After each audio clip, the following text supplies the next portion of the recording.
Good evening, everyone. Welcome to another Mix and Mash Battle Lounge with the 2MK team today. We are going to be spreading out to the team somewhat as we always do for Mix and Mash Lounges. And you should be able to find various team members. Not necessarily everyone, but if you know us, you can look around and either join the first one you see, or if you have some reason why you can't find a person you want to join, we'll try to set it up for you. Just let us know in stream chat. Today we are looking at scrambles, specifically in the form of speed and focus. Recognizing the outcome you want from a scramble situation is hard because scrambles usually happen when you don't expect them to. That's by the definition. If you were setting up a situation and you expected to be blocked, expected to be anti-aired, or for your own anti-air to trade, anything like that, you were probably not thinking about a scramble anyway. You had a plan up until that point. But the game is not about being able to rapidly make all of those choices. You can't always know what's going to happen. As you get better and better, it happens more and more, but even so, just timing is enough to cause these changes.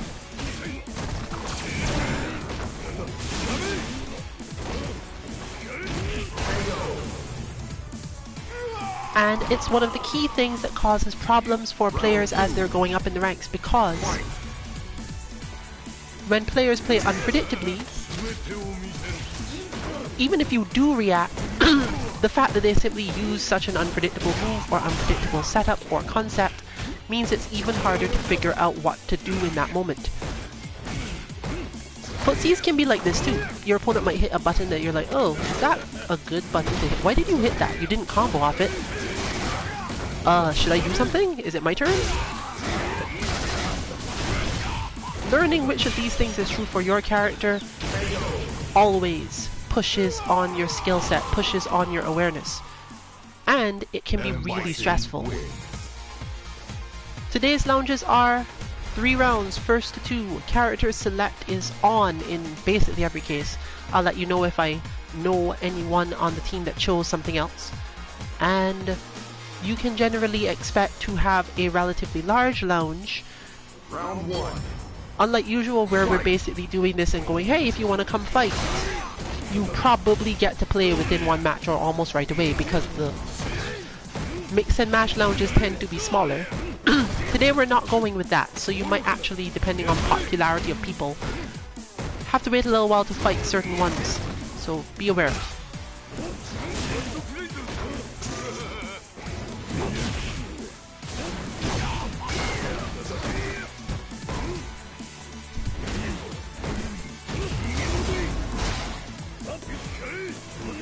Different team members have different capacities in these scramble situations. Some of them have trained really heavily for dealing with all of them, and others tend to do it by gut instinct, which honestly doesn't work that well for scrambles most of the time. There are definitely games better than Street Fighter for that, and there are definitely games that are worse. Situations where you look and you think, I should be able to do that, or do something about that, and you are entirely wrong. And other games where it's just almost intuitive to the point where it's just almost beautiful. You just do the thing that makes the most sense in the situation, and it randomly, if not suddenly, works. But unclear as tomorrow. Maybe. So we're not talking about that for now. We are focused on Street Fighter and its complex interactions in that space. That moment just now, for example, I couldn't tell you whether or not Bison's punch was going to hit, whether Seth's kick was going to hit, or if they were going to trade and then one of them gets some sort of advantage. Far less be able to tell you which one of them would be at advantage in that moment. Is this a combo? No? See? Even more so. That's a different type of scramble, but even, yes, a punish, when you don't know whether or not the move is going to combo, you can always prepare to always do it, but sometimes the move doesn't combo for a different reason. They're too far out, or the version of the move they use, this doesn't apply to that super obviously, but the version of the move they use is different than what you figured they were going to use, and something about the spacing turned out different. It can be really difficult to deal with this.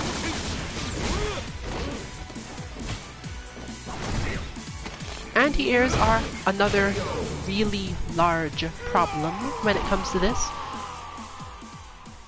Characters like Laura and Chun-Li who have good anti-airs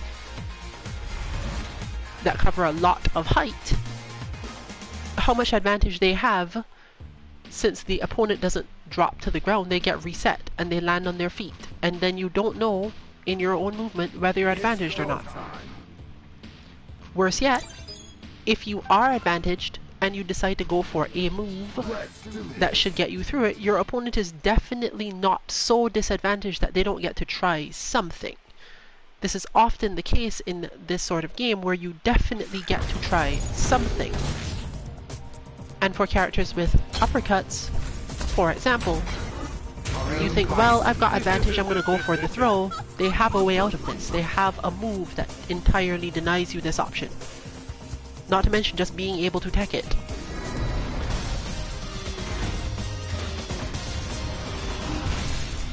So you have a constant adaptation to every little scramble situation that pops up, and often those are the things that are making the decisions, or rather making the outcome of your match, go one way or the other. Once you've gotten to a certain level of skill and understanding of regular play, of is it my turn? Should I disrespect my opponent here because of their psychology?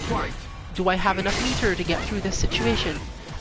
And so on. You've dealt with all that, but at the end of the day, you still don't know when your opponent goes for the cross-up and misses, or you manage to barely hit like stand light punch at the last moment. Is it my turn?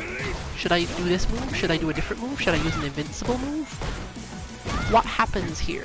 And that's one of those things that really does come out of this game in terms of experience, more so than anything else.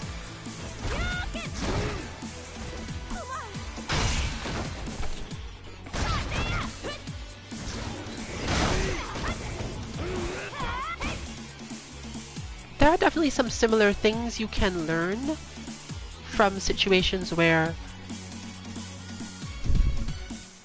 Oh, we are frozen again. I hope whatever happened last week is not going to repeat this week.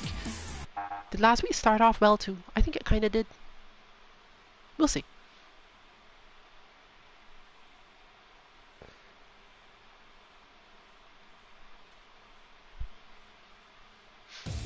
Hopefully it's not this side where things got crazy.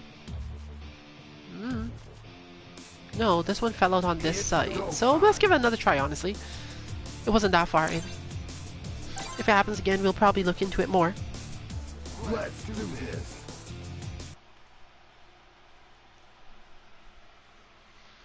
But we definitely didn't see any lag, so let's keep on going. That derailed me a little bit, but this was supposed to be more so a quiet stream anyway, so I may actually let up on some of the talking once I've said everything that needs to be said to frame what we are looking into today. In terms of moving around between lounges, that will probably happen a little bit faster than usual, so you may spend some time watching matches that are sped up as we sync back up to the characters in question. And of course, there is more of an option to see different people's secondaries today due to the fact that we are in fact playing with characters that on. We do rotate through this often enough that it comes up.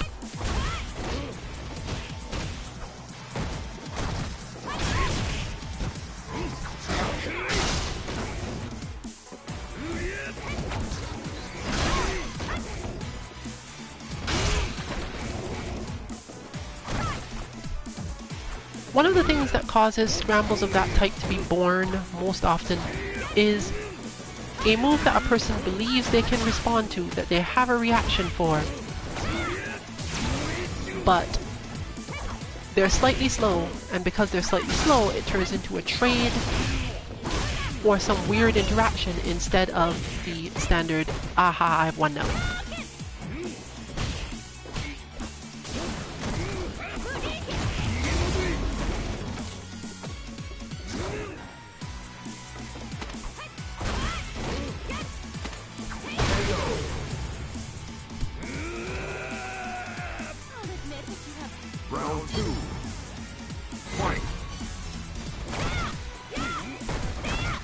Another situation where it does specifically come up is when you are trying to check a dash, as could have just been done maybe, but you're not absolutely sure how close you are to doing it.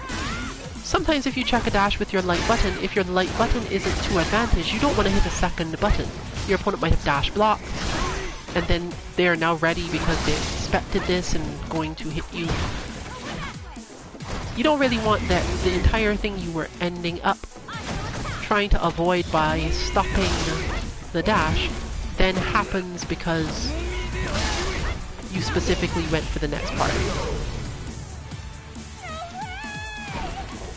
Fortunately, most characters manage to check dashes with moves that are advantage. Light punches, crouching light punches are most common. But depending on your character, this might not be your best option and you will still have those problems.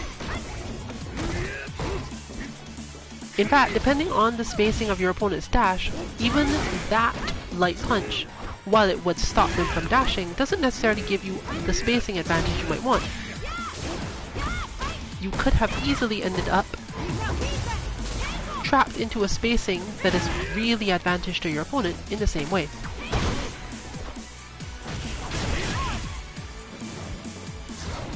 All of this is of course part of advanced footsies, but the footsies part doesn't teach you what to do when the situation does happen to go your way, but not properly go your way, when something's a little bit off in some direction.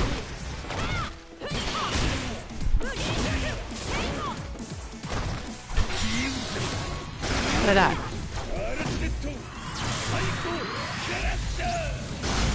That would have been problematic had the punch failed, because then it would have just ended up being blocked. However, it's at least hard to view reversal out of, so...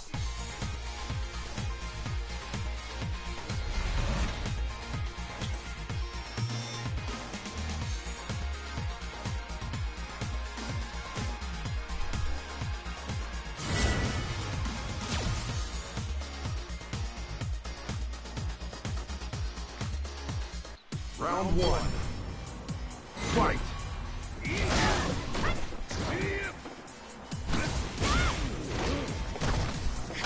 These two will always fight somewhat intensely, mostly because of a really strong understanding of the other's psychology. Which interestingly means that you see less scrambles. Scrambles are usually a matter of not knowing what the opponent is going to do, somewhat guessing, and either being half right or not fast enough.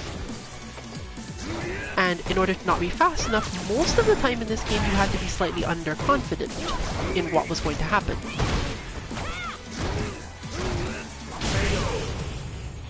Jasmine and Khan's Dynasty are in sync enough that you're not likely to see that. You're going to see a lot of very precise movement and a lot of very precise intentions. Whether or not those intentions all work is unclear, but you know, a lot of barely whiffed buttons, a lot of, okay, I should try to get through this, but my opponent's going to hit this button, so maybe I should do this other thing. It's very pretty to watch, but not really what we're talking about today. So I'll leave this one a little quiet and see what they get up to.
to miss.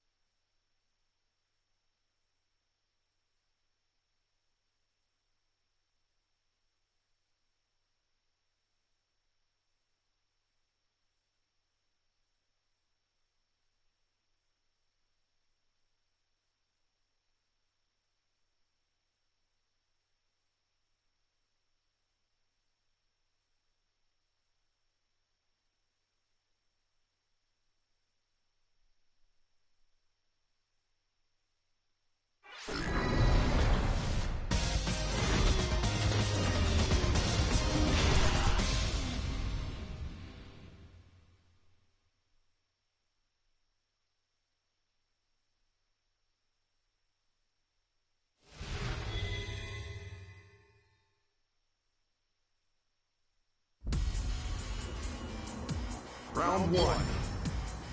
Fight!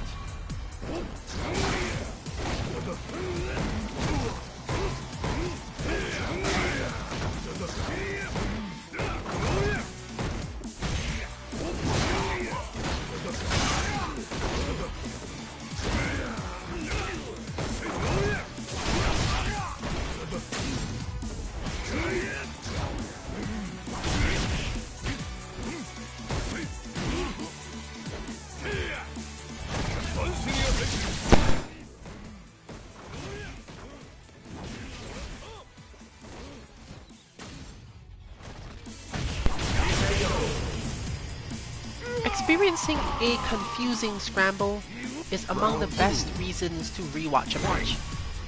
Even if you just generally feel, okay, I didn't really learn that much, or I played that match and I did pretty well, I can't really say that I did much that made me feel like I should win or lose it other than usual. You definitely can't. After a while, when you start to play a lot of this game, you can't just go, well, I'll just watch every match. And if you have a fairly good idea of how a matchup goes, it's not even all that necessary. But you can definitely end up in that space when you don't have a clear idea of why a scramble went the way it did. This may not always be easy to remember, but you can at least slowly learn over time to take information of, I have lost this match, and not get too focused on the why. This is particularly good when you learn to, take that little break, watch your video, feel as if you have enough time to breathe and think through it. And Bison wins. And then when those scrambles happen, it's much more pronounced. You have much more reason to go, wait a minute. Sure, the rest of that match went poorly or well, but I had a problem, and the reason I had this problem was because of something that happened a little while ago. You don't have to remember, oh yeah, there was a weird scramble. It's literally just the question of, how did I get here? This is one of the best reasons to rewatch your matches. Just having the match end with the feeling of, I don't remember how or why I got into this situation. I didn't chase the opponent too much, I didn't fail this thing or that thing. Why did I nearly lose? It's almost always a scramble. Either a scramble or you went in too hard so automatically that you didn't realize that's what was happening. But usually in the second case, you find yourself in a mental state that allows you to pick up on that, whereas scrambles are much worse. Sometimes it's just a misunderstanding of the properties of one of your moves. For example, Seth faces this problem with the heavy version of Hecaton Shuri's fast hands. We basically didn't even put the move in the bot because the gap between Seth going for that move in a combo, if the first hit of the combo was blocked, is actually so large that you can interrupt between them. And at that point you're like, but why? And most people with enough knowledge of spacing and the little reactions we have over timing, over flows of the game, will eventually do that even without having a bot's worth of practice to do it. Simply because you know that certain things work that way for the other one as well. Basically the medium combo so fast that if you do hit a button you don't necessarily get hit for doing so, but the same button hit with the same timing is often likely to interrupt the heavy. So it's really easy to do, but as the Seth player, that could be a big deal for you. Wait, I went for this, and my opponent hit me. Why did they hit me? Fortunately, this is unlikely to be a result of negative edge as it is for some other characters, because Seth doesn't actually have a heavy punch that generally does the job well enough. So you don't have to worry about it there.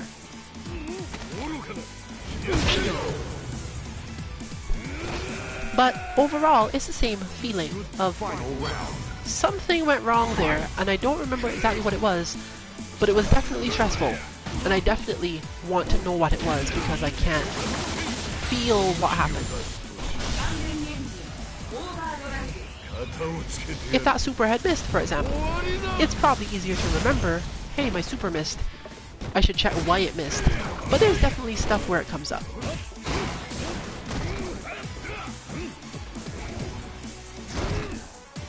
This is even more important in terms of frame data and similar for those really finicky anti-airs where you are sure that you're advantaged after the anti-air, but somehow it didn't go right. Figuring out whether or not it was because you mistimed your button, or if you didn't have the correct level of advantage that you thought you did, is really important for long-term strategy work.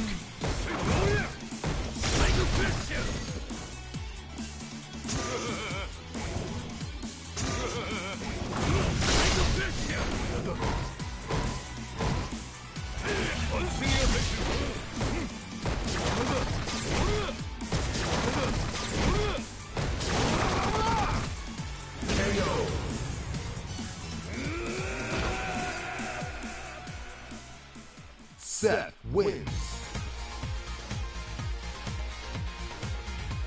Persistence.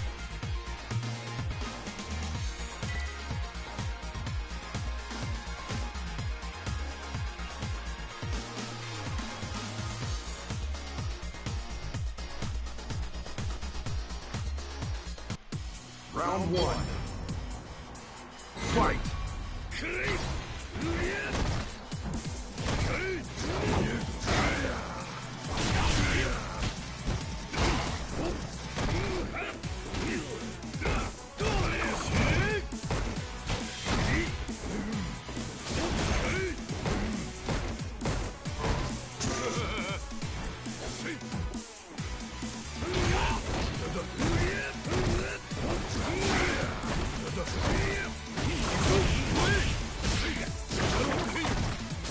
There's a good example. Why did that just drop out? What was even happening there? It might not be so memorable, because the next interaction didn't lead to anything particularly negative on Seth's side. But it's still a thing that you might be able to click back and go, oh wait a minute, something went wrong in that combo. And not in a way I understood either.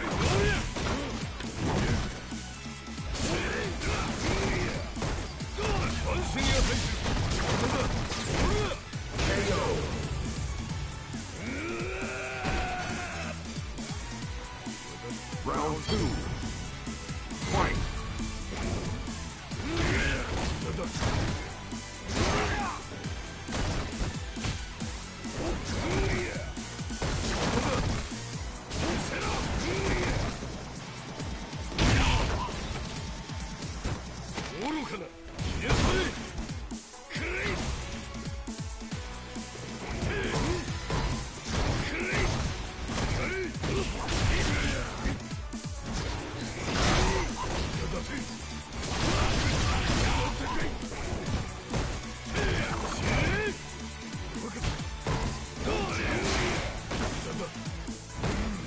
Defensively, Just Fine normally has the focus and speed to poke out of many situations, or to seize the moment where the opponent has enough of a weak point to be able to get a tiny last hit like that one. Final round. Fight.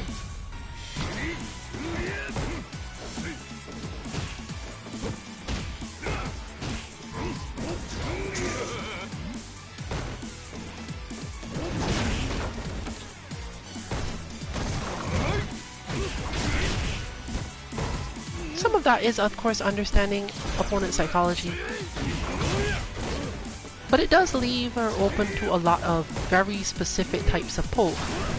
The problem is, for the opponent side, the unlikelihood of the opponent being ready to convert that poke into something. Meaning you get a lot of scramble situations that are created out of her defensive ability. She therefore must generally expect people to drop combos to end up in unpleasant trades for themselves. But on top of that, learn whether or not those are going to be helpful. Sometimes they're not. Sometimes you just get the unpleasant trade and it doesn't mean anything. It doesn't help you or do anything you care about.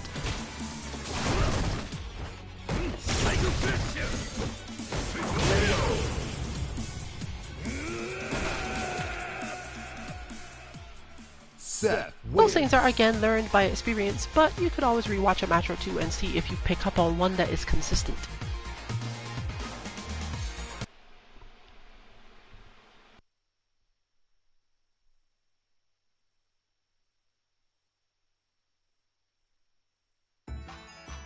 It's go time.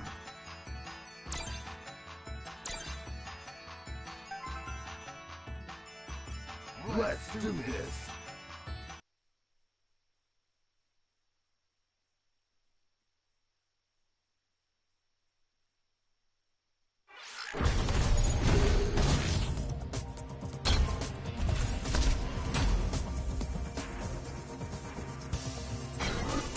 Kanzuki.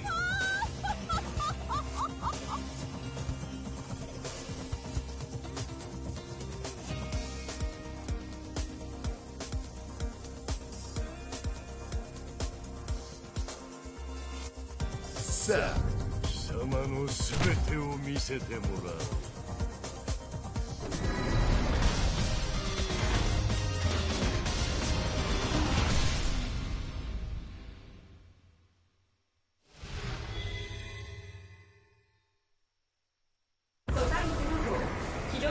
Round one. Fight.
Round two.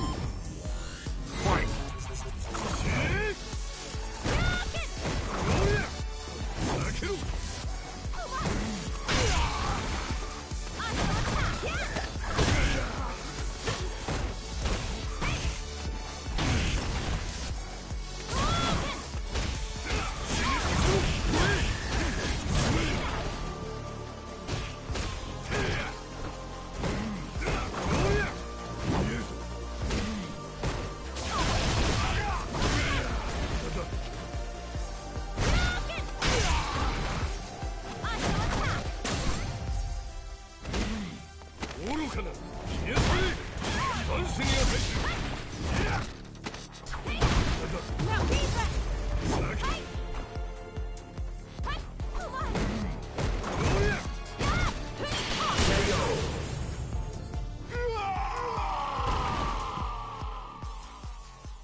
You win.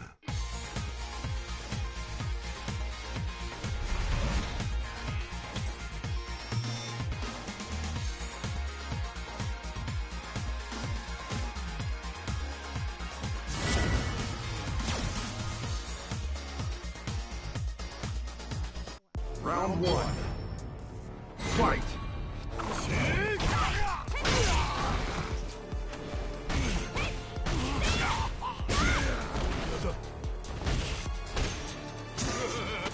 てを見せろ。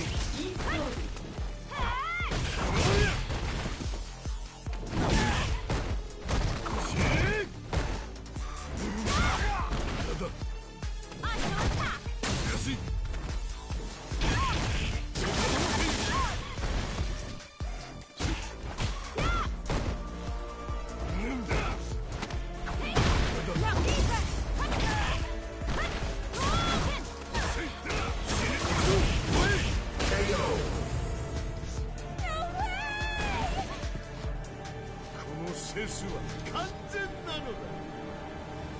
Round 2. Fight.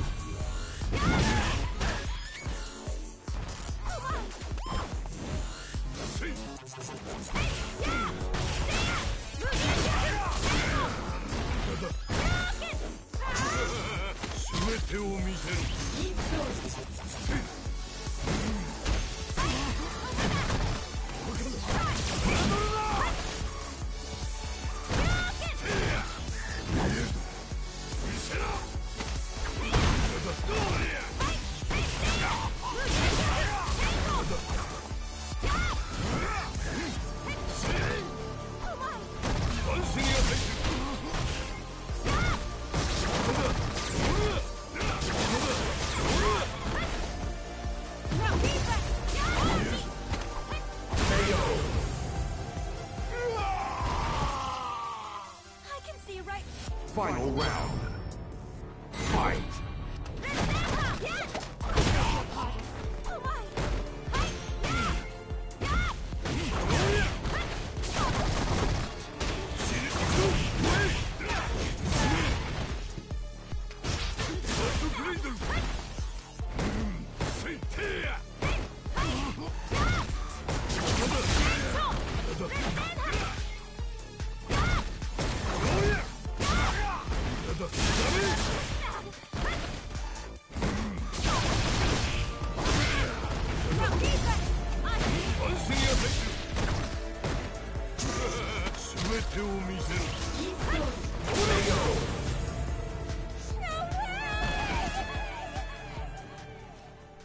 You lose.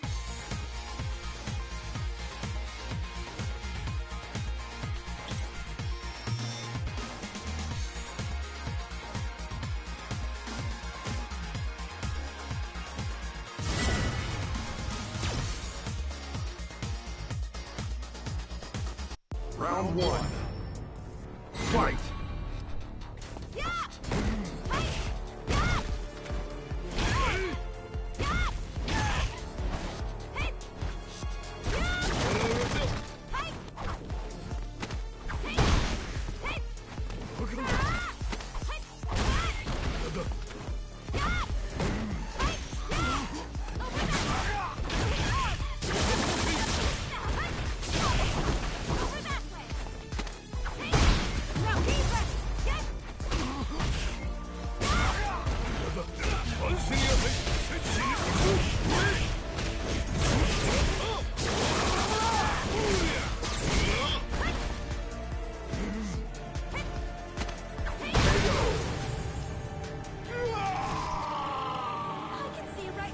Round 2.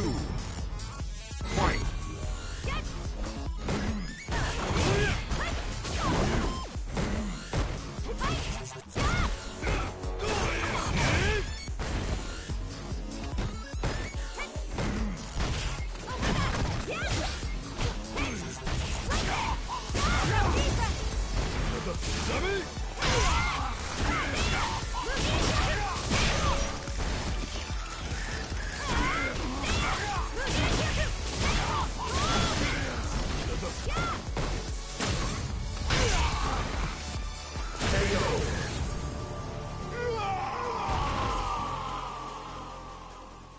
You win.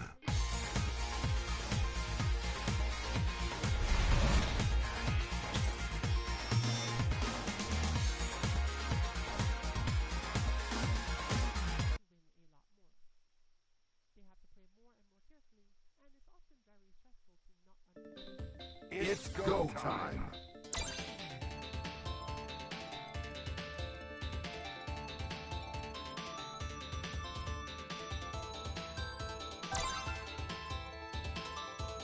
Let's do this.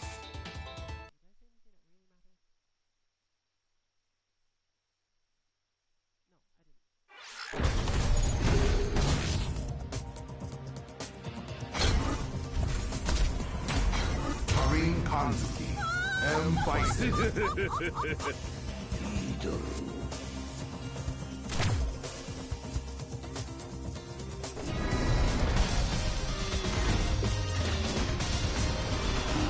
Understanding what your opponent is likely to do in scrambles by their psychology is always important in these games. Top players use this a lot to get leg up on other top players, mainly. You can study players to figure out what they do in scrambles. Even top players will eventually give you this information. Over time, you have to watch a lot because they don't tend to spend a lot of time in scrambles. But this is a good example of it. It isn't necessarily that all Bison players are defensive, but more Bison players are defensive than not. Here we go again. And we don't know why, but it's about time to actually rotate around to another lounge, actually. So, we'll see what happens. Oh, no. Something went better. I don't know. Free hit. Nope, definitely not. But as I was saying, this is the interesting type of lag, because it's not really lag, it's just freeze frames.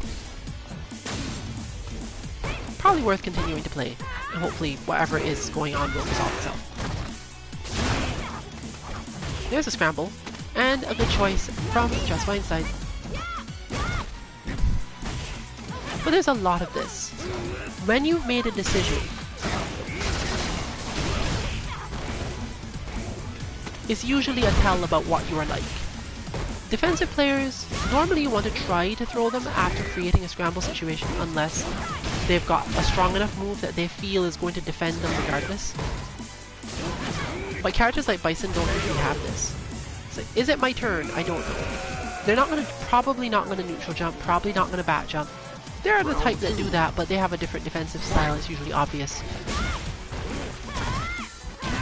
But people who are good at blocking and have a lot of faith in their ability to block strings correctly are more likely to be thrown when you've created a scramble, and Karin is relatively good at creating scrambles, both in terms of rel space for Senha and empty seppo.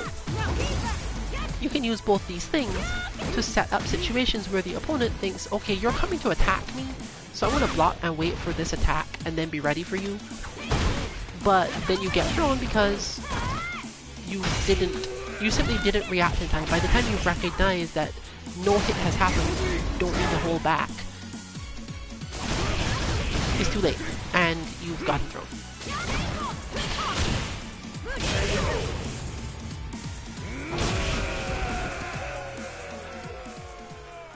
You win.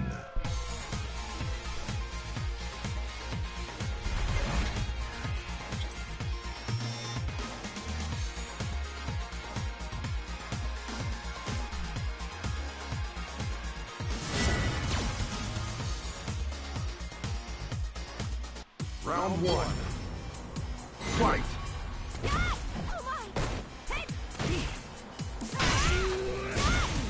This gives our Karin player a relatively good flow for the day, as both of these opponents actually are more likely to get thrown after scrambles.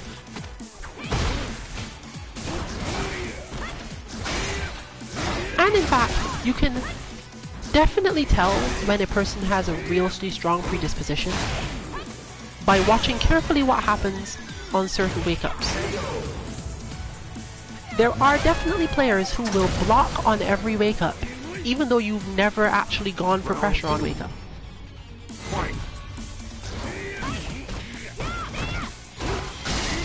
Simply because that's the mindset you've put them in for other aspects of the match, or if they're not really practiced at the game yet, sometimes it's just all they do as a generality.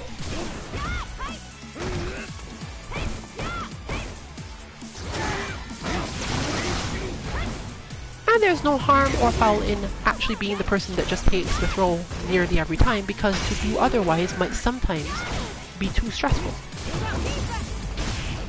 Understanding when you've gone, okay, this situation, if I try to change what I'm doing to do it better, is going to stress me out too much to play the rest of the match properly.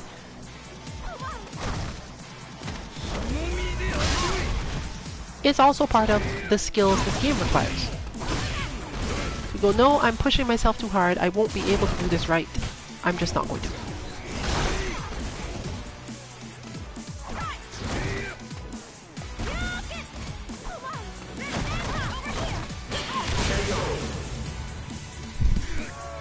And there you have another level of it. Sometimes the escape from a scramble changes the opponent's mindset anyway. So you are benefited by continuing to try the same scramble.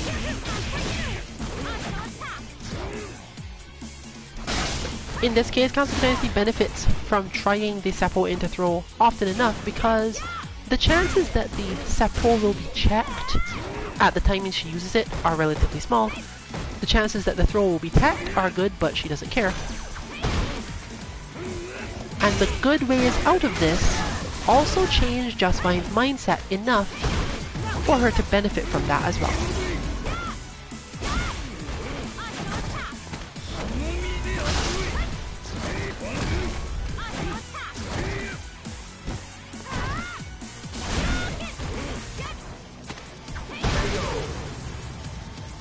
So this isn't really about learning to tech the throw, although obviously that's part of it. It helps a lot if you tech the throw.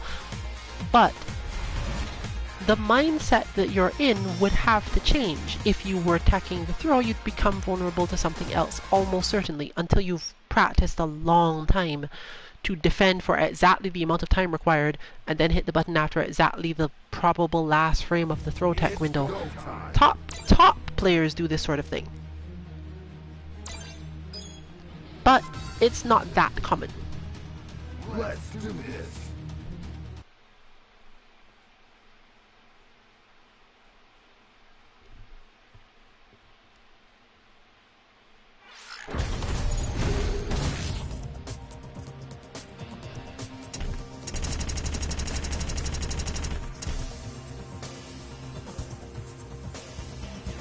Kanzuki Estate.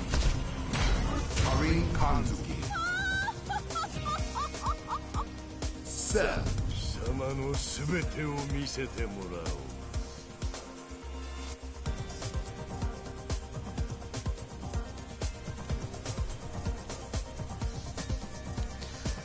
The types of scrambles that occur in this matchup are very different though.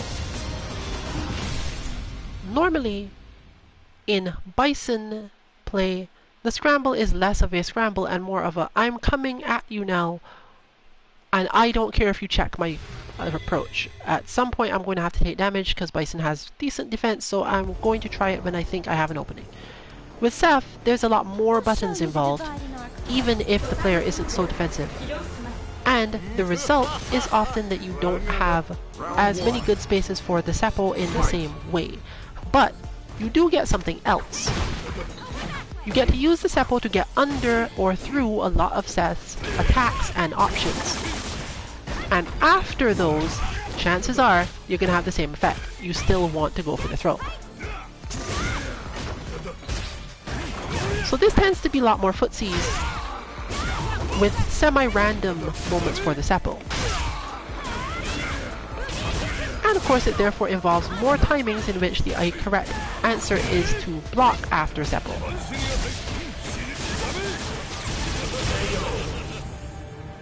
But we have the usual Seth 70% to dead conversion. Round 2. Remember not to try to feel too bad about that.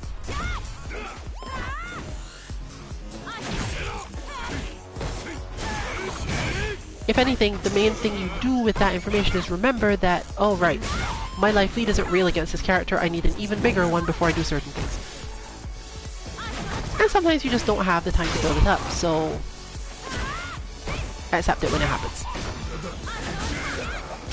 One thing you can do strategically is aim to do that damage until your opponent activates their V-trigger or could. Because that tends to help. Getting them to waste the V-trigger in neutral and then go back to what you were doing is a lot better than going in on a V-triggered Seth most of the time.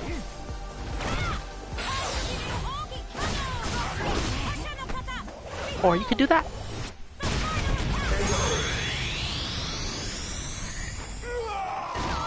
layers and layers of complexity and emotions. Final round. Fight. Still, this is a relatively large meter disadvantage, so you have to care. And that was perfectly done by the president. There are certain moves that once the opponent has committed to advancing, Seth just gets to use because by the time the opponent reaches, the move will have activated in a way that will cause damage. This is why dash blocking, and in this case Seppo into block, can be so helpful in this matchup. But it really isn't enough by itself. It's simply, I can sense that you've decided to advance, and therefore it is my turn. But if you're slightly too slow, the scramble could happen. The good thing about Seth as a character is most of Seth's buttons are easy to confirm. You don't have a good reason not to hit the second one. And in the case of the V skill, it basically plays out by itself. So if you do it on reaction and it works, especially helpful is that range, then you don't have to worry about any of those things. You don't have to worry about being able to confirm the clip of your opponent, or worry that you made the wrong choice, because if you did do it wrong, then you're probably going to get beat up anyway. Round one. Seth is a very Fight. black and white character, you could say.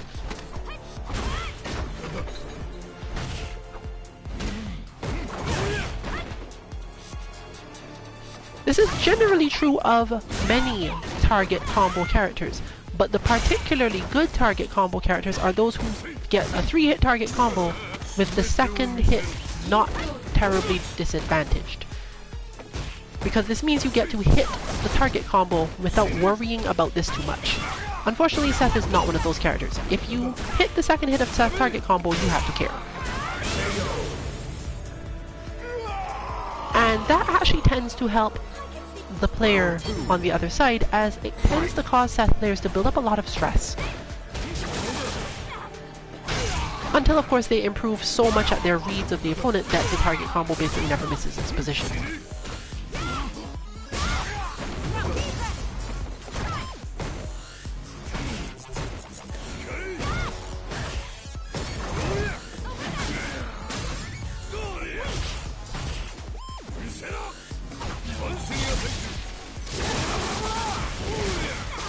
Here's another perfect example, although that took a lot of health, so I guess it didn't really work out on Danny's side much.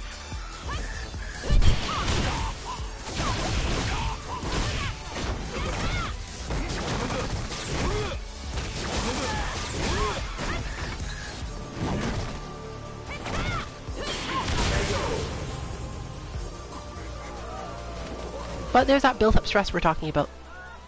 You win. For now, therefore, it's time to move on to another lounge.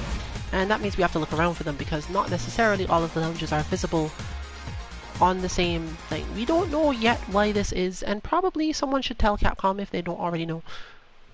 But let's go hunting and see who we got. It's go time.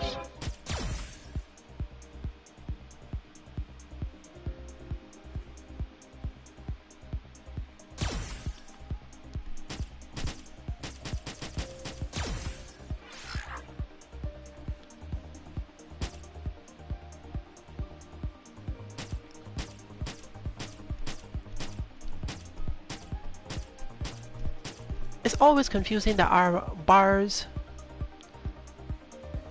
to Suntier are usually so bad, and yet the matches are usually fine. But no way to work through that today. Let's do this.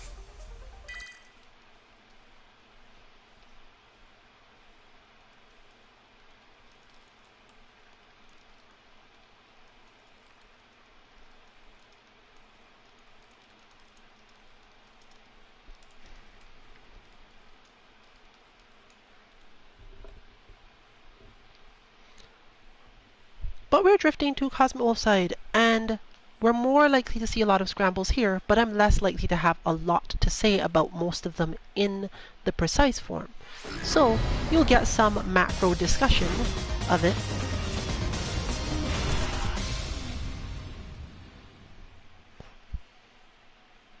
But it looks like we're going to get to see Nakali action one way or another, so we will still end up talking about the same thing.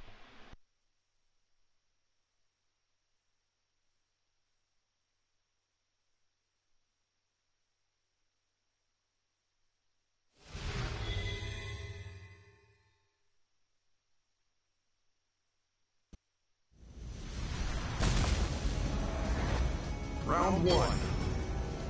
Fight!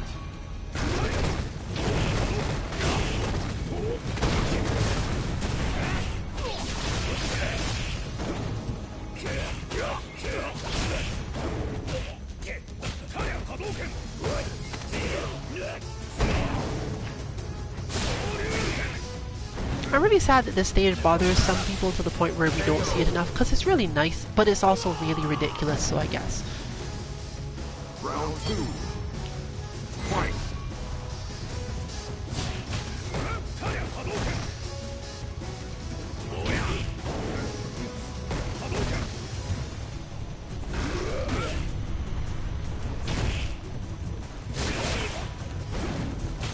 Air-to-airs are among the most meaningful scramble styles situations in this game.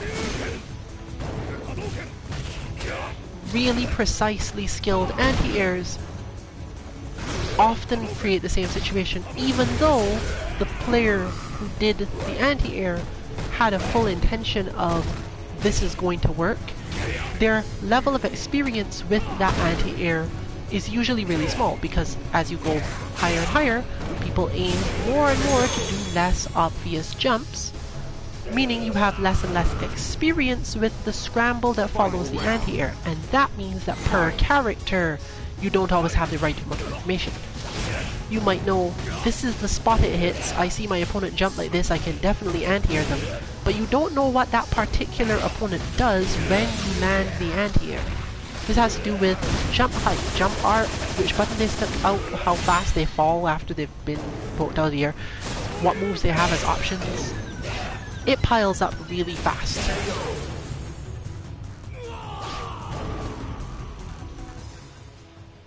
Nakali wins.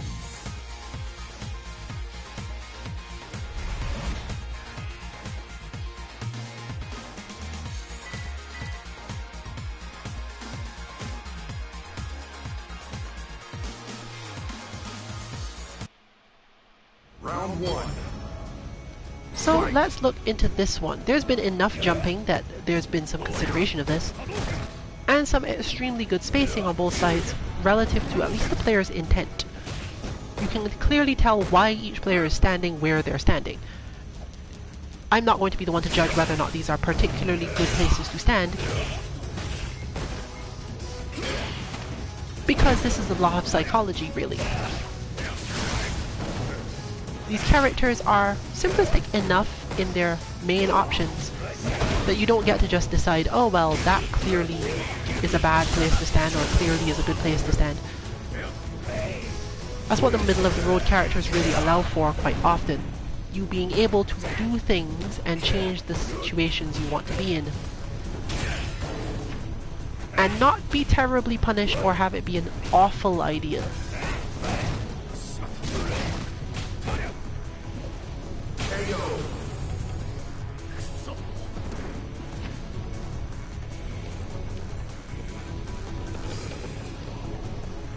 That was mostly corner, so nothing to mention on the scramble front there, and there's a lot of meter on both sides now. That moment, you can see already that both players here are relatively conservative when it comes to these. And a really quick observation tells us that of the two, the Ryu player is slightly less conservative. They're at least willing to hit buttons in a scramble where they think they're advantaged when they land the anti-air. And that Nakali player, if they think they're disadvantaged, might try to jump out of a throw. These are already important pieces of information.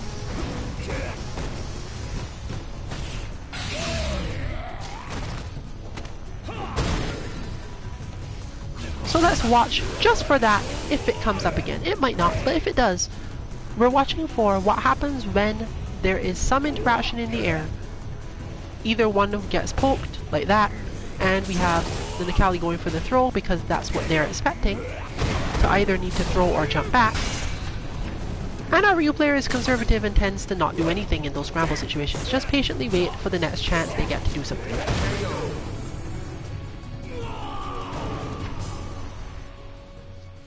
Necalli wins. Generally, this is my job as the analyst to look at that. Because when you're playing, you probably don't have time to deal with all of that. You have to focus on the next thing that's happening, not did my opponent jump back out of my scramble anti-air. You can take a note of it, especially in the case of a jump or a throw tech, because it takes a while, but you can't be sure. Are they heading out? I'm not sure. We'll see in a minute. Okay, that one's gone. So we have a Cammy, it looks like.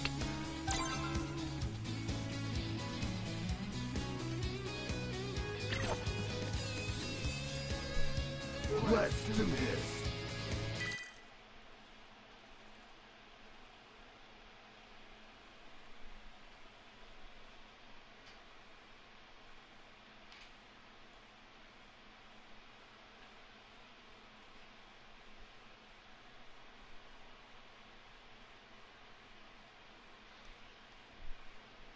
Now, as we've always said, don't judge rookie players by anything, especially if they have 0 LP.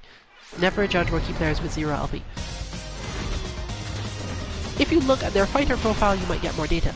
But here's someone without 0 LP. They have level 23 Cammy, despite having a relatively serious name and 208. Still don't do it.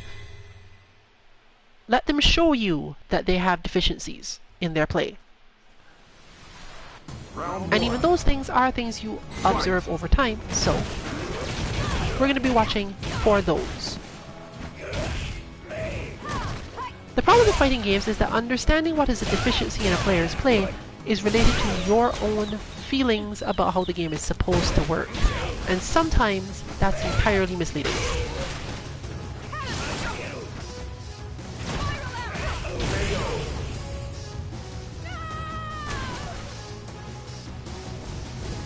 Because sometimes you think a move is supposed to do a specific thing, they use it for a different purpose, and it's very successful at that purpose, but it's not necessarily harming you, so you don't know what the purpose is. Really stressful. For example, you don't know for sure that dive kick wasn't meant to win, to see if you try to anti-air, or to just mess you up if you did try to anti-air. To focus your head on the specific thing. You can only do that after watching a couple of times to see, is this actually working? Are they getting this dive kick to actually do anything? Getting too caught up in the idea that your opponent's ideas are bad will just make you mad if they manage to beat you. And it becomes doubly bad if they manage to beat you because of the thing they're doing that sounds like a bad idea.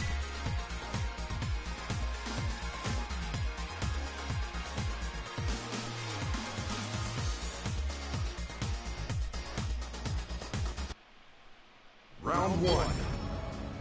Fight!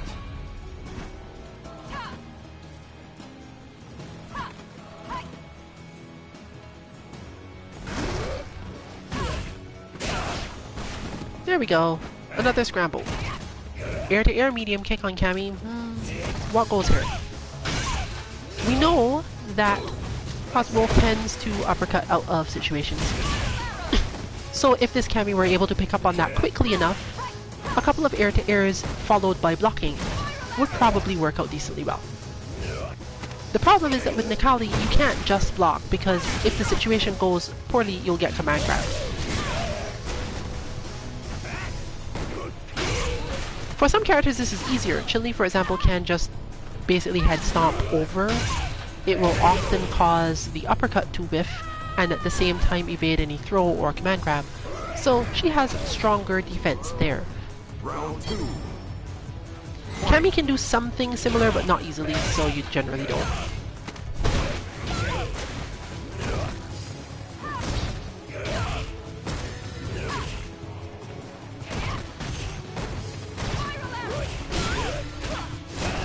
Similarly, the previous, hey, I'm gonna dive kick a lot, might just be a setup knowing, well, you don't seem to be anti-airing my dive kicks.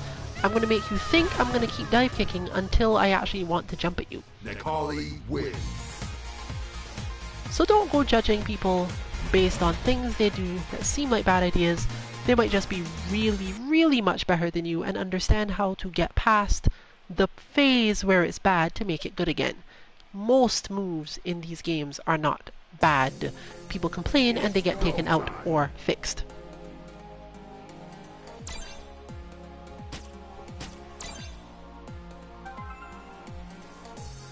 Let's do this.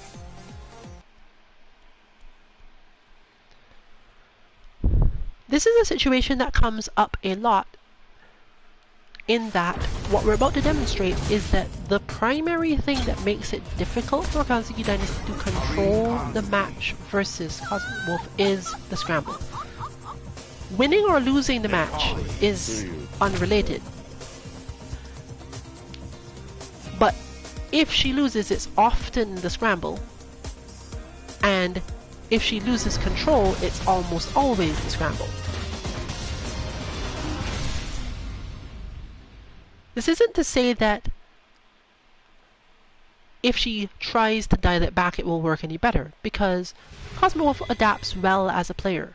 Generally will realize, your intent has changed, and because your intent has changed, I should do something else repeatedly.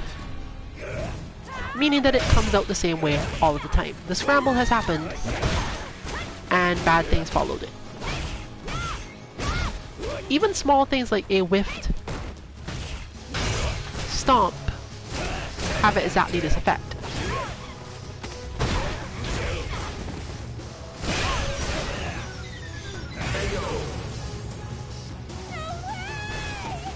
Once control is lost, it's generally hard to get back.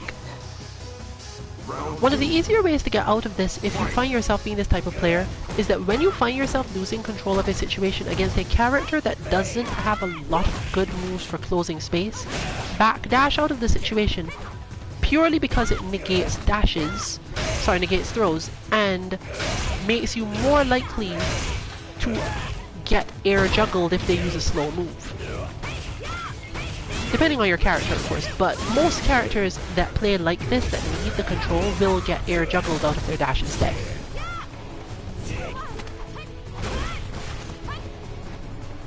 It also puts you back into a space where you can at least try to regain some control, some footsies, situations that you prefer, and so on.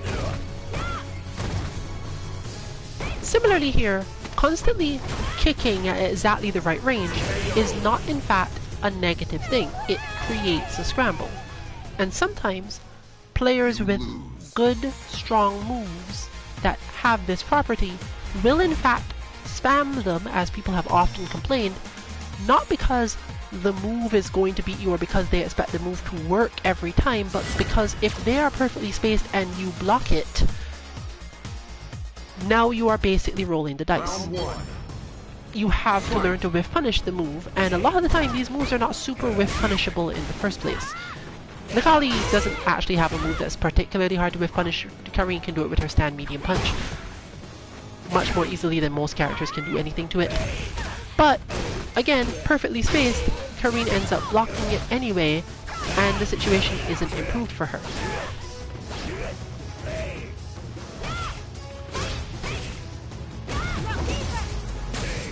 That moment you saw just now, however, is one really good place that you can use this against a player like this to get an advantage. When they don't have meter, but need a metered move in order to win the scramble. If you can pay attention to this enough, usually you do it by making a note of it when you've gotten knocked off by the last move. The last time you tried to do it, they used up the meter to throw you off. The last time you go, oh wait, you don't have meter anymore. Next time, I can make use of this. Like right here. Any scramble from here until the damage has gotten kind of high is likely to be more in her favor. Because there's no invincible uppercut to get through with.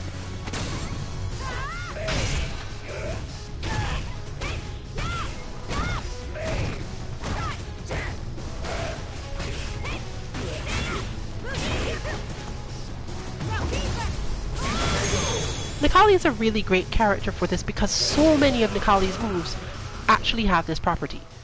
I have hit the button, I was spaced correctly for the button, therefore you have to guess. And most of the time if you guess I'm going to play it safe and do nothing, Nikali doesn't have anything to worry about. Most of the time you have to worry about Nikali jumping or dashing and throwing you, but you don't generally get the same amount of confidence out of the situation. Meaning that a lot of this is about learning to space yourself perfectly so Nikali misses, more so than anything else. You can preempt certain things, but it will always help enough, because then Nikali gets to use sweep, and no one wants Nikali to use sweep. It's terrible. See? That's the main actual reason why so many of us get hit by the dash up after the second heavy kick. It's not because this move is really hard to stop. It's because you don't know for sure what to stop it with. You're not advantaged enough. You're not quite advantaged enough to hit whatever you want. And you can't be sure you should hit anything. Most of us will default to, okay, well, I'll hit jab a couple times and get through here. But even then, Nikali has a couple of options. Not great ones, but there's stuff.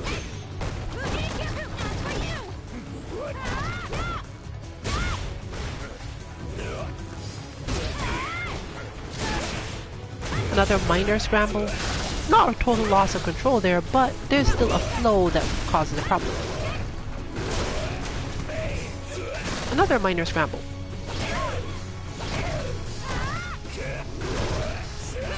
Nikali as a character is very heavily based around this. I'm going to hit buttons, and it's not like Bison where you go, well, you don't get to do anything about it unless you have meter. It's more so, well, what are you going to do? Because I could do things, and then those things would hurt.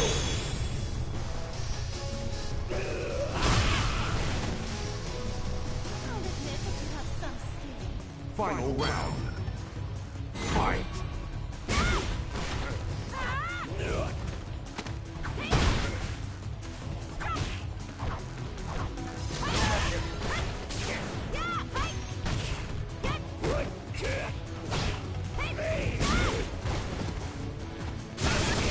There is somewhat additional strength in being a player that tends to uppercut out of things. This helps because the moment you choose not to is often an advantageous moment for you. This is usually why executing uppercuts is made harder than anything else in these games. Games where you don't have to worry about it as much tend to be a little bit focused on the offensive player, oddly. Because the offensive mindset that you get from being able to create a scramble and then use an invincible move to win the scramble feeds into the mindset of players who like to just play full offense, more or less.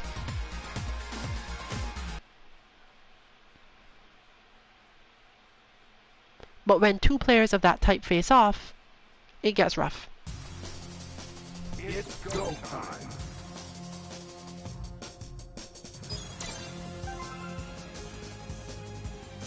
Let's do this.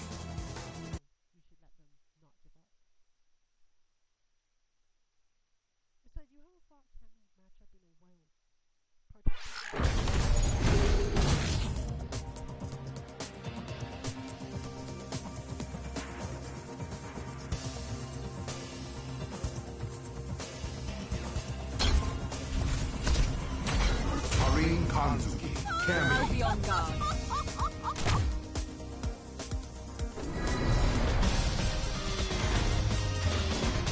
Kami is not so popular now, which means that most of the times when we get to see this character, it's just us fighting Kami bot.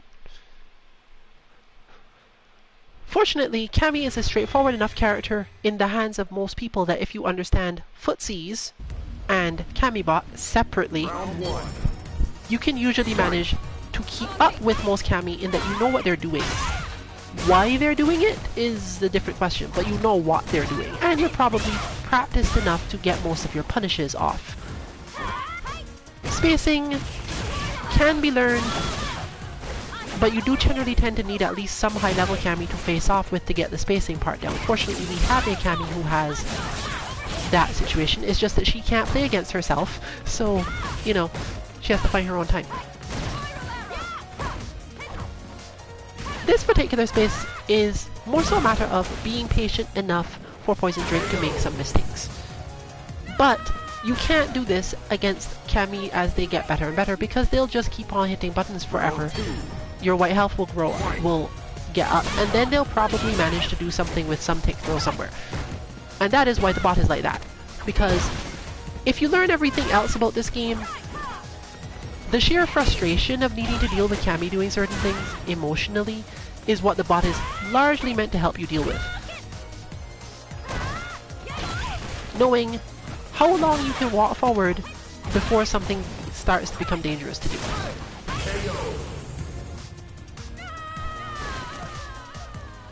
It also helps that You win.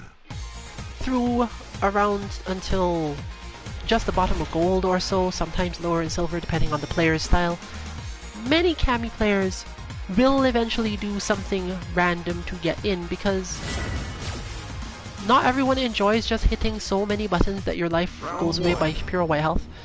Fight. And the people that do actually have better characters as options than Cammy, mostly because they get to mix it up more, whereas Cammy is meant to really just keep doing the same thing over and over and feel really comfortable doing so.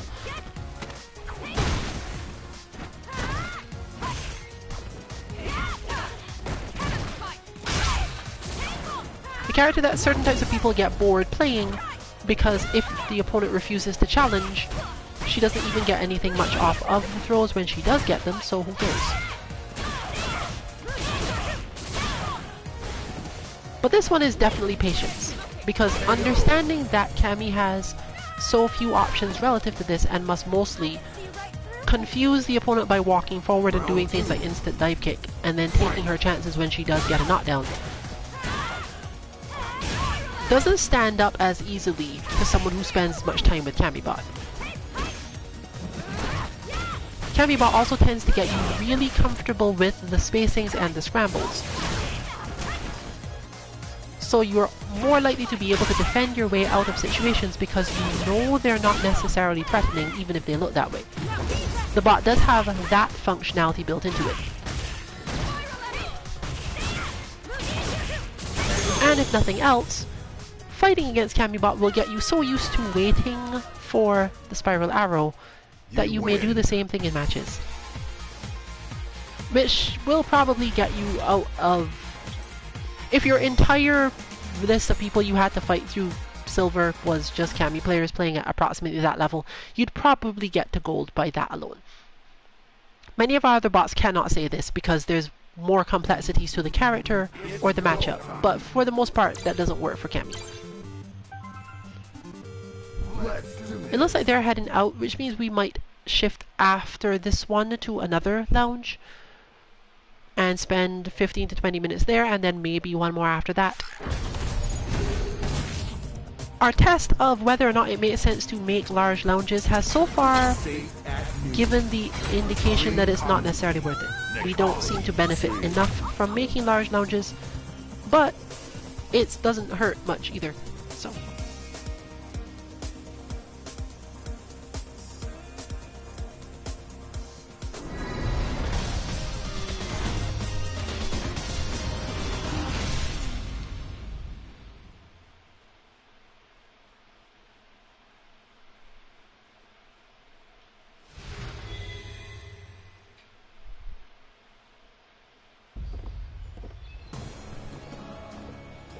Round one. Fight.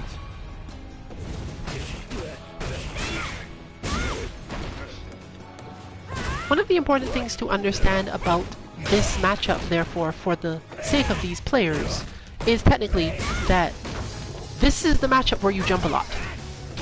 And it's relatively important to understand when you can and cannot do this, because Necalli's heavy kick covers a lot of space in that scenario. You are likely to get hit while jumping in ways that will frustrate.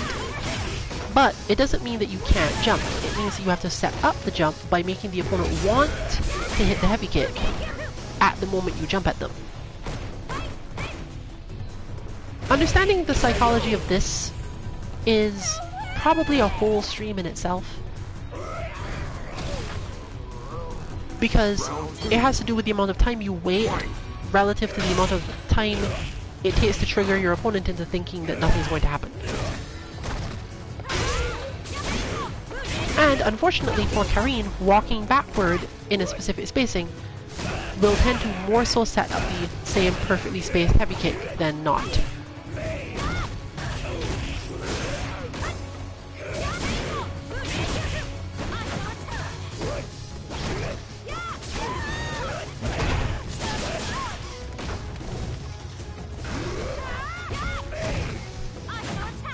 This is where you get that response a lot of people have to just wake up forward jump.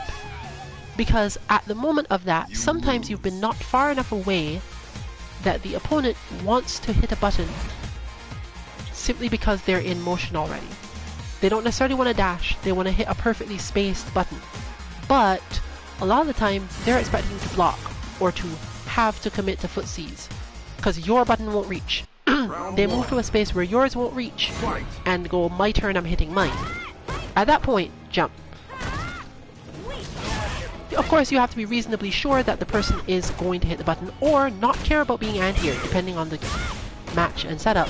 That might be great and completely optimal for you. But not always, so bear it in mind. This is particularly good if your character tends to win an air-to-air scramble, because if you are in that situation and you jump and they also jump, you have a good chance of being able to win out just by, okay, my button wins here, so I'm hitting it. Karine is unfortunately not a character that is known for this. Most of her aerial strikes tend to be targeted downward enough that you wouldn't necessarily want to use them in that way. And she doesn't have enough evasiveness in her aerial hurt boxes to get away with it often either. So she's less of a candidate for that. But when she does jump, she tends to get a lot of damage off it when it works, and doesn't tend to take too much damage when it doesn't. So there are still benefits to going for the jump as a generality.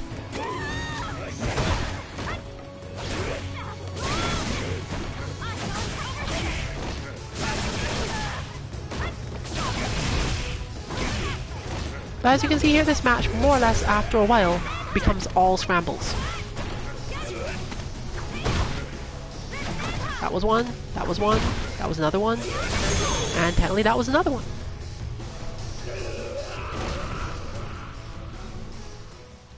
You win.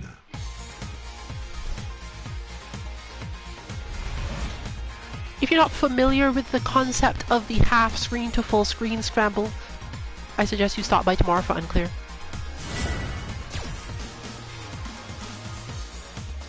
Since I'm starting to think that 80% of that game is mid-screen scrambles and I play Seth.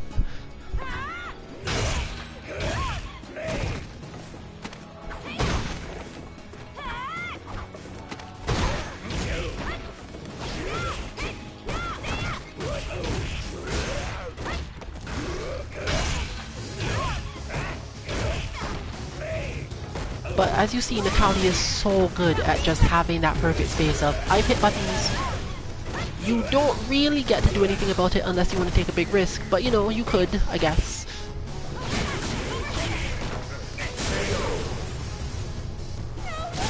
To balance this out though, once Natalie has decided to keep hitting buttons, most of the time your big risk will work.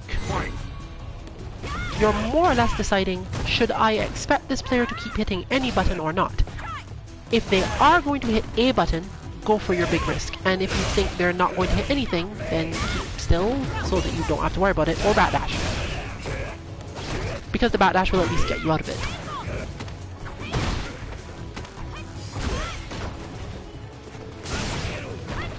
In Karine's case, the big bet is usually light or medium Rasenha. Mainly because once she uses it, out of a Nakali block string that has a stagger in it, you aren't really sure what's going to happen. And usually Nakali is going to hit something lower rather than going for a heavy kick again, simply because at those spacings, she can actually do something about the heavy kick.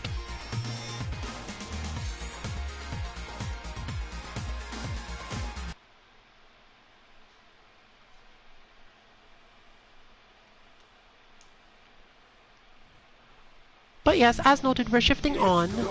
Hopefully Cosmic Wolf's Lounge will fill back up soon. If not, probably they'll migrate to another one of the lounges. We tend to consolidate a bit more as we get closer to the end of a stream. But we're moving on, and let's see where we are. This looks like we'll be spending most of the rest of this watching, which is fine since I feel as if Kansuki Dynasty has probably gotten to see, or rather to play enough. So let's not worry about the fact that all these bars are terrible, because we're not likely to fight any of these people. We're just gonna go on in the stream. We might get all the way to the end of the stream with these matches, because my report from the Wolf is that that lounge is actually kind of light today.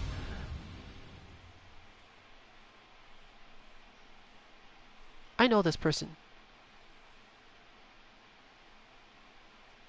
Is that you, Chocolate Sauce? Possibly.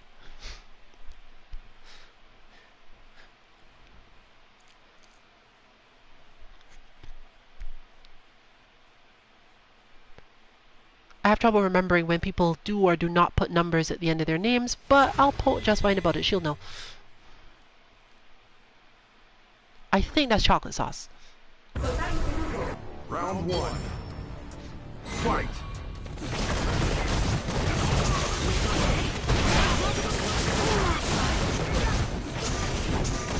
But we are, of course, synchronizing up at high speed.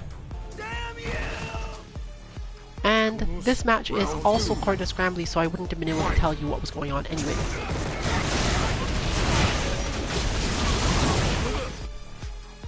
Round one. Fight.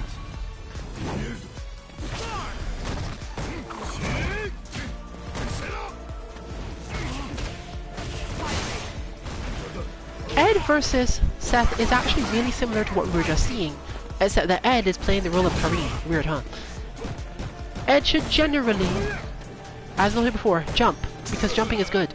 And Ed is one of those few characters that gets to jump in on Seth due to not caring enough about the outcomes. It's not really that you can't beat Ed by just more or less being ready to anti-air forever. You definitely could get something out of this. But Ed's jump arcs, Ed's jump timings and spacings are relatively good in terms of faking people out. And just jumping that much tends to shut down other people's offense.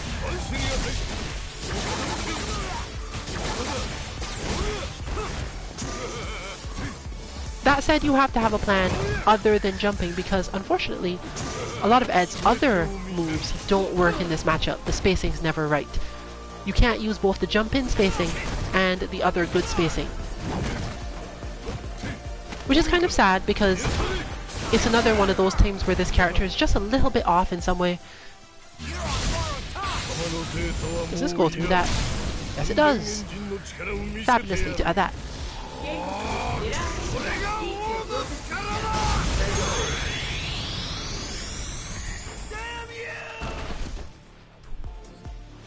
Round two. So, if you were an Ed player in this situation and looking for the scrambles, one of your better options would probably be to dash more. Not necessarily to dash to try to get in though, more so to dash to a space where Seth has no really strong instant reaction. This comes up a lot in matches against really good footsie characters. You want to jump, but you also want to back dash out sometimes, and sometimes go far out or back off a lot and then dash back in. This stops the player from just advancing and thinking they have control of the situation.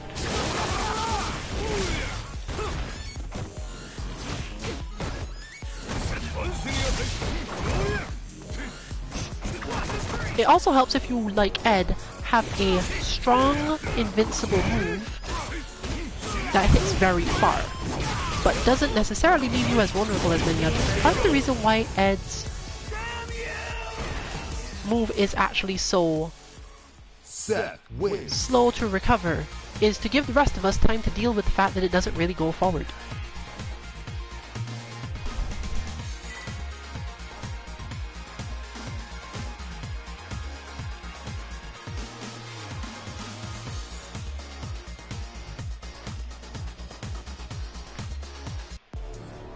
Round 1.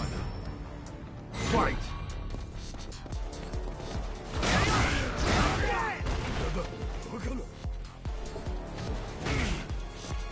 And that's another good reason. Ed has decent enough air superiority, particularly against Seth, that just the jump versus jump that we mentioned doesn't work well on Kareen, works fairly well for Ed. And works with the same button too, so you don't even have to think too hard.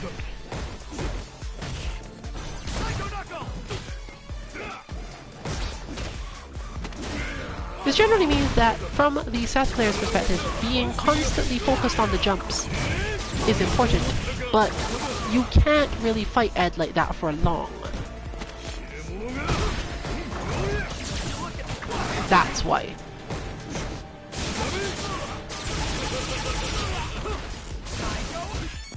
There are many interesting uses for Ed's reversal, but among the best of them is using it against footsie characters with long moves that take forever to recover.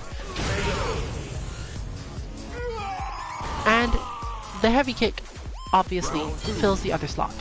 You could probably fight this match with just those three concepts.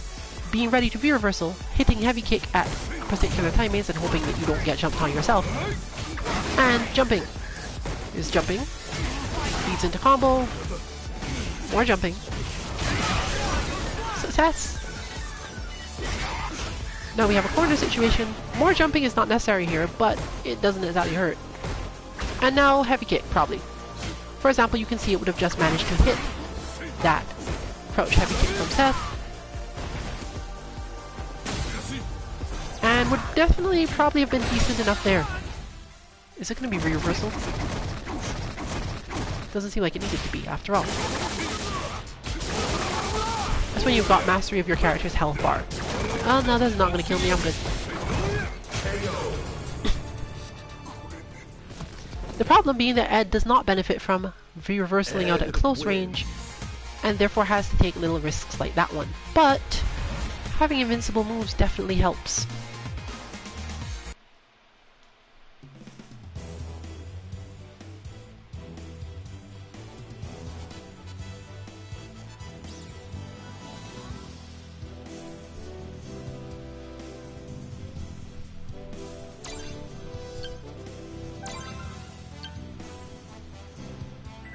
And they're heading out after having had a good match, apparently.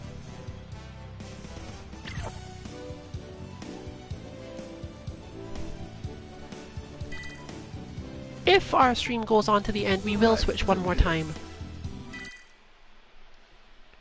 The report from Suntier to me directly is that probably only going for like another 15 minutes. Which, depending on the win or loss of this match, will come up. Akuma vs. Ed is a lot of work for both sides, because Ed should jump a lot, and Akuma has to anti-air Ed a lot, while still playing most of the mid-game. But Ed gets more control over the fireball game than Akuma does, and if Akuma wants to try to push back on the fireball game, then Ed gets to jump. The solution to this from Akuma's side is just save meter for EX Demon Flip. Because Ed has an obvious response to EX Demon Flip in offense, but not when used as a defensive tool. So Akuma gets to walk a lot, hit a ton of buttons, parry through a ton of stuff, and then the meter is almost entirely for EX Demon Flip. But what comes up even more than that is using enough V-reversals to get through the situation, which is rough because Ed is a character that will try to throw you and set up throws that beat your V-reversal, so you don't get to V-reversal in pressure as much. You often have to V-reversal in footsies, making life even harder.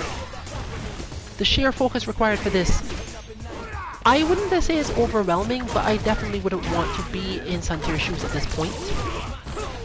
Still, good control of the reversals in that situation will lead to something good.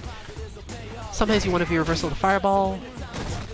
Neutral jumps help, similar to how they help against Rashid, and that's about all you got.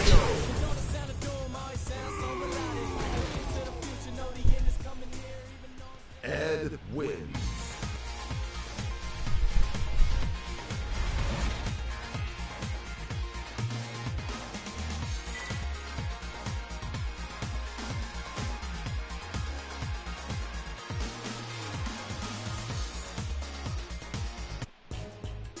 Round 1. Fight!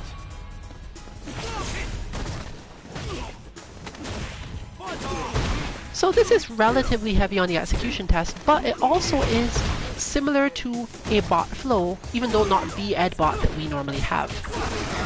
Meaning that Santir should have a fairly clear idea of how to handle the match itself. And regular Demon Flip, as just shown, does work decently for offense as long as Ed is otherwise focused. It's the ES one that interestingly doesn't, because the only outcomes of that are likely to be Ed just going straight for ES. Psycho Upper.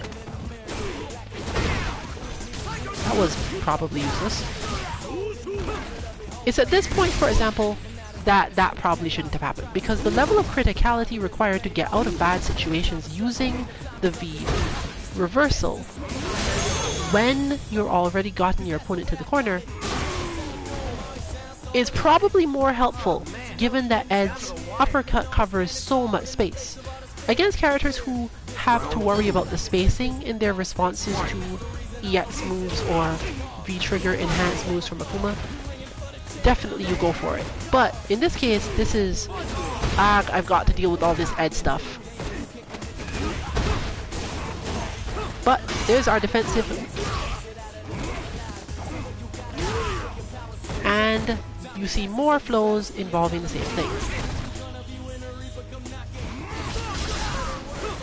Full screen, however, is a good place for Akuma to get to use the red fireball, because Ed no longer has any benefit to playing the game. He can't jump over it and come out on top, so it's just messed up. Does that work? This setup doesn't always work. It worked today.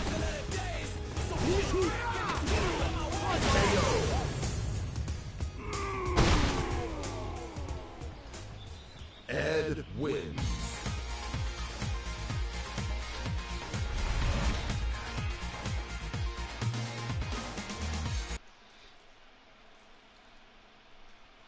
So that is a rapid flow that is generally better learned from Rashid bot than Ed bot for Akuma, specifically because of the ranges involved.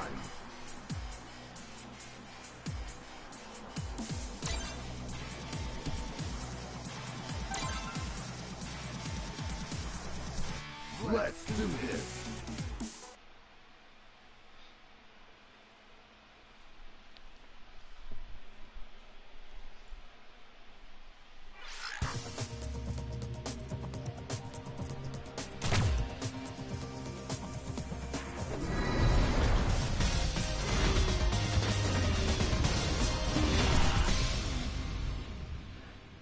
Ed versus Kareen has a similar flow to it, except that Kareen has no fireballs to play that part of the game with. It also doesn't mean she gets to use the Seppo though, as there's some weird interactions between Psycho Spark and Seppo into Tenko specifically. Orochi will normally work, but you have to do the right Orochi every time, which is also hard because Ed has all sorts of weird hitboxes. What does work well is Crouch Heavy Punch. And I don't just mean Crouch Heavy Punch for anti-heroes, I mean Crouch Heavy Punch against a ton of things that make no sense for it to be good against. Because Ed players don't necessarily have the option for playing that type of footsies. Now, as we were noting, we weren't planning to play this match specifically, so it probably is going to be a little laggy due to the bars difference.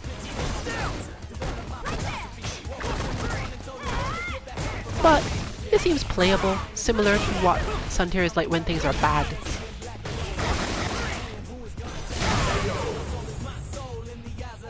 Karin doesn't really get to move forward against Ed very much, and when she feels as if Ed is going to move, she should just Orochi immediately in almost every situation, because the trade will be better for her than waiting for Ed.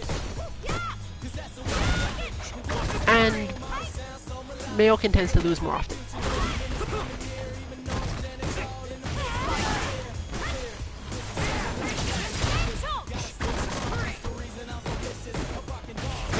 Other than that, being constantly ready to hit the crouch heavy punch to anti-air is really helpful, because Karin doesn't always win that air-to-air that you just saw, but she really often manages the anti-air as long as Ed isn't in cross-up position, and that's the hard part.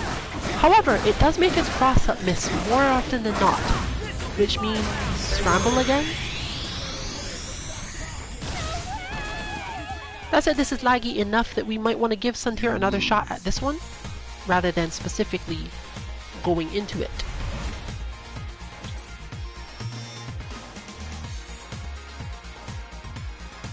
This might of course result in them leaving, but you might as well give it a try this time.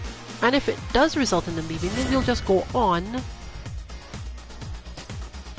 and go to the next lounge. So let's see what Dark Angel has the response, and from there we'll decide what to do with the rest of tonight's stream.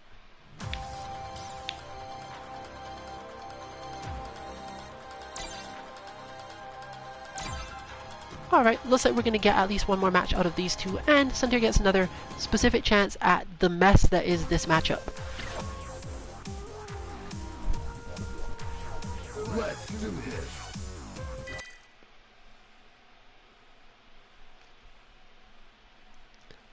There is a certain range at which Akuma gets to use Light Demon Flip, but you'd have to get through all of the rest of it first. The Light Demon Flip is basically useful for getting into position to punch Psycho Spark, or, literally, yes, throw Ed out of Psycho Knuckle.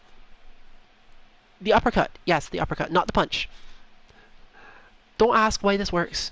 It just does, because hitboxes, I guess. What was most surprising in this is that it works with the light one, which doesn't move forward much at all, and therefore you would figure works, but it's more so a pressure tool if you're going for it that way, so you still have to get through everything else in the matchup first.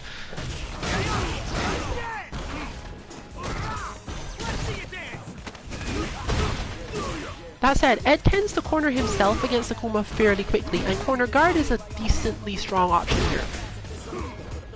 In fact, we've gotten to exactly that moment. That's where the light Demon Flip matters the most. When Akuma has the scramble situation set up, reach the corner, it's probably for the same reason that happens, actually. Psycho Upper, EX Psycho Upper goes too far forward under characters that have gone into the air in a particular way, and it results in nonsense happening. But only Akuma's throw will usually make any contact, and sometimes not even that. But do understand that you're not really moving too close to do this, and that's why it's interesting. Because you do get to do a lot of weirdness. Still, that's an advanced thing that hopefully Suntir will not, like, over-focus on, use this, but you can definitely do some stuff with it. You don't have to be in range where Ed can hit you, which makes it really strong.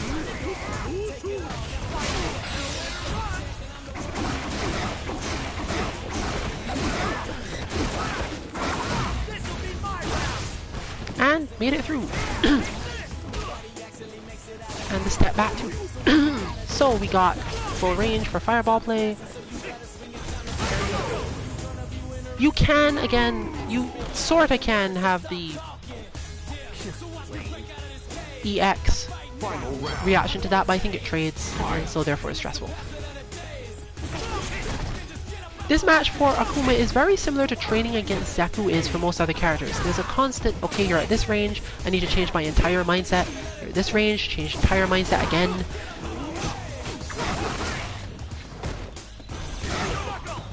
You can do this against Ed Bot, but Ed's Bot is built to repeatedly teach you a specific thing, not make this part of it happen.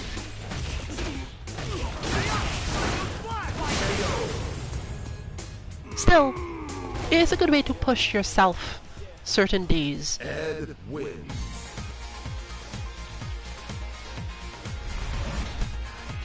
Even a decently aware Ed player can help an Akuma player test whether or not they can shift quickly between mindsets and emotions. If they cannot, it's usually easy to see in the replays because it's like, it's not, oh, I randomly got hit here but I couldn't do anything, or this character pressured me a whole lot. It's usually, oh right, I was supposed to switch to throwing fireballs here and I didn't. I was supposed to expect to need to anti-air here, but I got caught up in something else. I wasn't quite out of range enough for the fireball yet, and then things happen. All these little pieces come up often enough that you get to look back at the matches and say, I could improve this part. Sometimes it's all of the parts, but you at least have that moment of, which of these things got me killed the most, which of them did I fail to change the most often, and so on.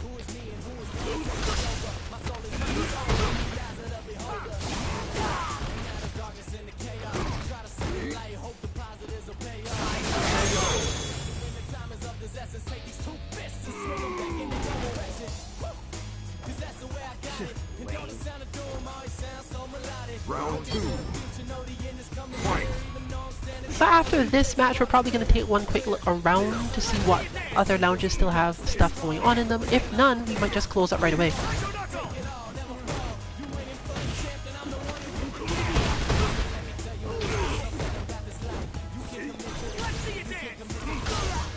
a fireball timing. Unfortunately, that was probably an execution error. There's the light demon flip out of the problem spacing. So it's definitely a place you could get up somewhere. The hard part in this case looks to be just knowing that the opponent is going to finally jump again. People jump a lot. And Ed players, again, are supposed to.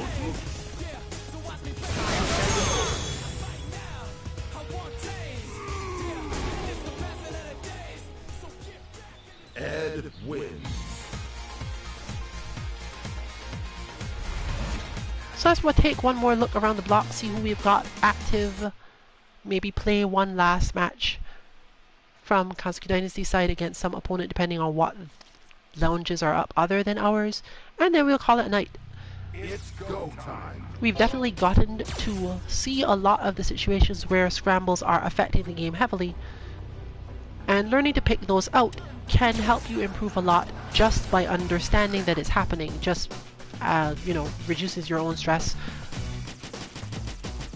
and that's often important. Looks like both of the other lounges are currently empty, so any of them we entered would result in a match between team members again. But we haven't actually played against or seen Duel for the night, so let's get one of those maybe and see what we do.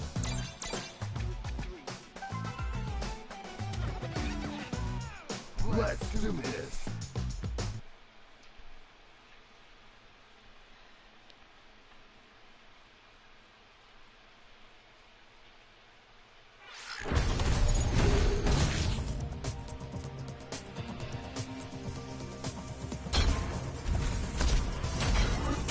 Kazuki.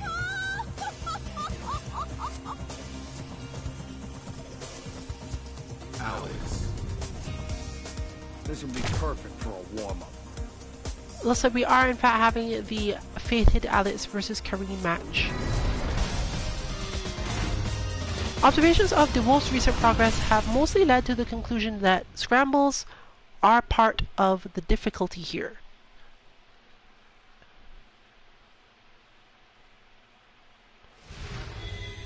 Choosing V-Trigger 2 does help with this, as in most cases people don't want to hang around, and it's really strong for boosting your performance in scrambles, therefore, because you get to use the DDT in the scramble situation. Trying to set it up at any other time is basically unnecessary anyway. So you could go, well, does this help me? It depends entirely on how often scrambles happen in your match. Kareen is not a match where a lot of scrambles happen, but this doesn't mean that it's not still useful enough, because there is some precision based involved here.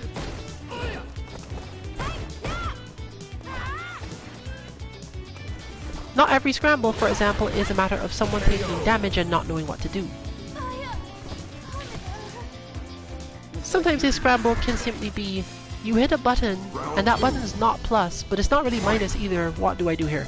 I have to read your intention to decide my own fate. Most people will default to being ready to throw attack in that situation, but you can't do that against command grab characters. You always have to make a decision outright. You could always get grabbed. That is one of their greatest strengths actually, and why adding command grabs to certain characters tends to be really devastating for the opponent. A close range scramble is created, and now the character suddenly has a throw you can't tech.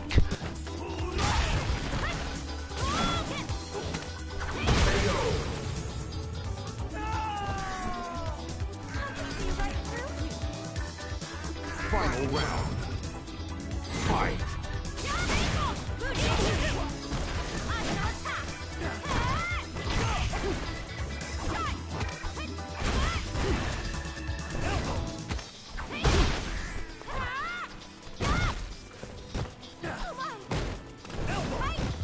This is also why the dash up command grab, as a generality across nearly all characters, even characters like Zangief who do it super slow, why it just works. Because sometimes your mindset is, oh wait, I should probably do something defensive here. They've just dashed at me and I wasn't ready. I should hit a button. Oh wait, no. Because if you hit a button, sometimes you'll get caught in their jab, and the jab might not be so strong, but it does push you back, it does cause bad situations, and so on. But you can't go, well, I'll make sure I block so nothing terrible happens. Often you have to have the calm to just walk away from them, which doesn't work that well against Alex anyway. Round one. Fight.